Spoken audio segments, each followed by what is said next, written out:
this job, I'm using a Purdy White Dove 9-inch roller with a 3/4 inch nap. This is by far my favorite roller to use, as the 3/4 nap holds a decent amount of paint, which works great for these textured walls, and the fibers of this roller don't allow for sprinkles of paint, which can often happen as you're rolling.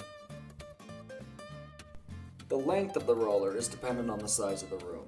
For larger rooms, I tend to use a 14-inch length roller, sometimes even an 18-inch length roller.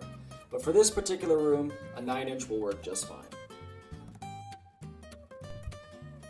So we start by applying the paint roughly in the middle of the wall, spreading out the paint first, then rolling out the paint to an even finish for about 2 full runs.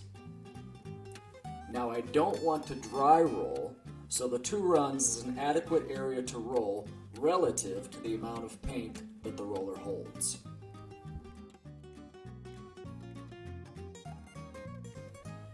Once I redip the roller, I repeat the process. Spread out the paint, then evenly roll for 2 full runs. After this, I then go back over the previously rolled area, assuring all areas are evenly rolled.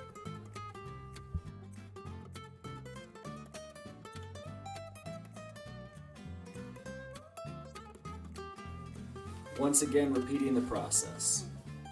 Spread out the paint, evenly roll the 2 runs, then roll back over the previous area. And I repeat this process throughout the entire room.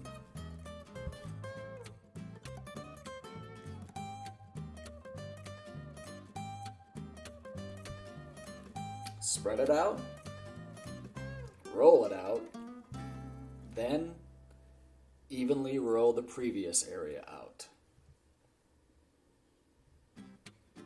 Thanks for watching, and don't forget to like and subscribe to our channel for more painting tips.